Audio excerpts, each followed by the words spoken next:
大家好，欢迎收看扣马电竞。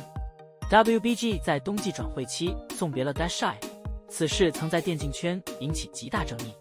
微博对老板石头赶路，还多次在事后阴阳怪气 ，Shy 粉饰僵尸，再加上 S13 纪录片删光了微微和 Dashy 的镜头，导致双方闹得很不愉快。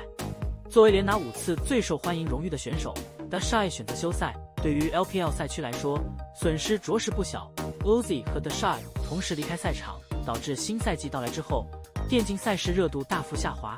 无论是黑子、白子、乐子人，都在两人离场之后失去了观赛的欲望，整个春季赛的关注度都持续走低。当然，赛事热度下滑，顶流选手退场只是部分因素，赛区整体比赛时长增加，对抗性降低，同样的英雄反复登场，多支队伍摆烂等问题，才是比赛关注度骤降的关键。弱队打弱队确实没什么看点，但强队跟强队之间的较量，观众还是很愿意看的。但这种比赛还是少了点。虽然已经休赛成为全职主播，但 Dashy 的热度，官方还是不会放着不蹭的。上周 WBG 的2场比赛，官方就安排 Dashy 联动命王一起解说，节目效果虽然一般，但热度确实挺高。而 WBG 作为 Dashy 的老东家，在2月6日也是开直播全员营业，顺便还蹭了一波热度。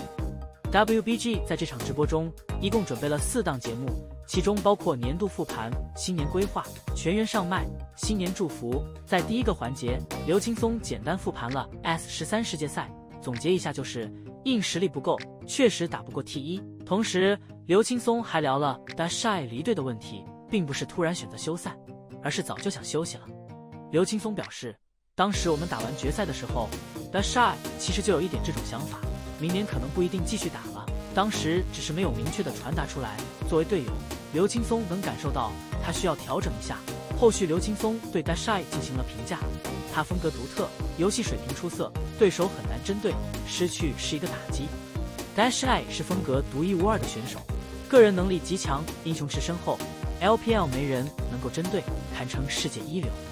因此，当他得知江城路没续约的时候，心里非常难过，因为这对 WBG 实力而言打击很大。新人需要时间培养和磨合，想要达到世界亚军的水平远远不够。让现役选手去复盘世界赛，评价离队的选手，说实话 WBG 这个节目挺难崩的。虽然刘青松的回答已经很中肯了，但也避免不了被 Dashy 粉丝质疑蹭热度。当时直播间有不少观众都在问 Dashy 能不能回来， WBG 老板直接上麦对 Shy 哥回归 WBG 这个问题进行了回应。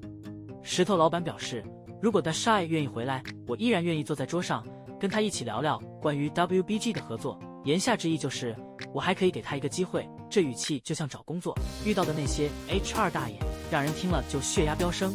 不过 Dashy 转会期，粉丝围攻 WBG 老板的微博，生气倒也可以理解。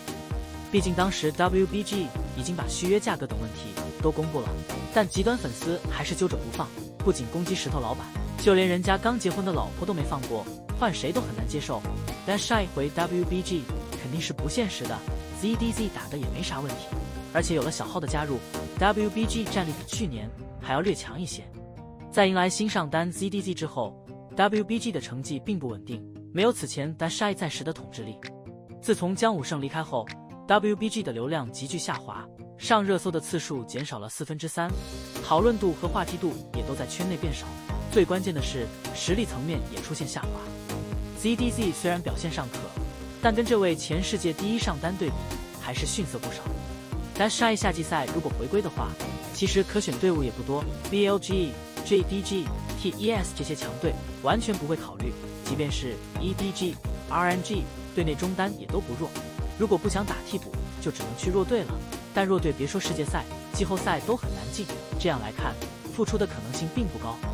好了，以上就是本期的全部内容。